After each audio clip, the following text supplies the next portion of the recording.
বিসমিল্লাহির রহমানির রহিম। প্রিয় দেশবাসী, আসসালামু আলাইকুম।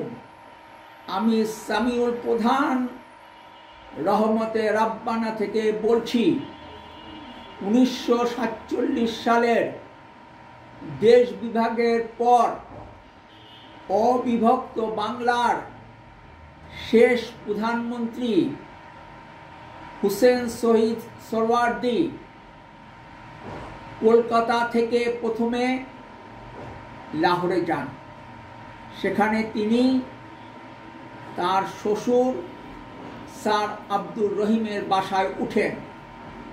এরপর লাহোর থেকে করাচিতে যান।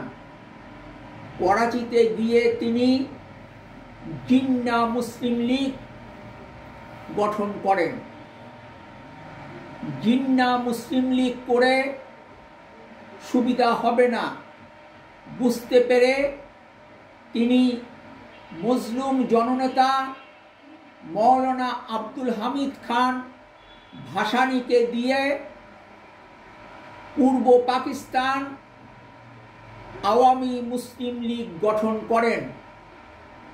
এরপর তিনি নিজে সভাপতি হয়ে ও মাহমুদুল হাসান ওসমানীকে সাধারণ সম্পাদক করে পাকিস্তান আওয়ামী মুসলিম লীগ গঠন করেন। জন্মলগ্নে আওয়ামী মুসলিম লীগ ছিল একটি উদারনৈতিক গণতান্ত্রিক রাজনৈতিক দল।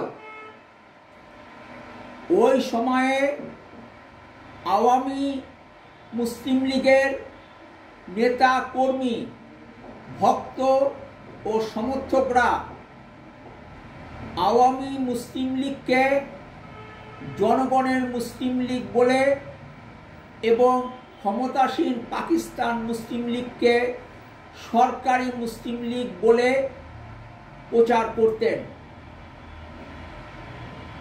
এভাবে আওয়ামী মুসলিম লীগের ভিত্তি রচিত হয়। চলবে, ভালো থাকবেন এবং সম্ভব হলে দেশ পরিচালনার নীতি ও পদ্ধতির পরিবর্তন নিয়ে কথা বলতে রাজনীতির আড্ডাখানা বলে পরিচিত রহমতে রাব্বানা ও রুম্মানে বেড়াতে আসবেন। ফি আমানিল্লাহ। আল্লাহ হাফেজ। বাংলাদেশ জিন্দাবাদ।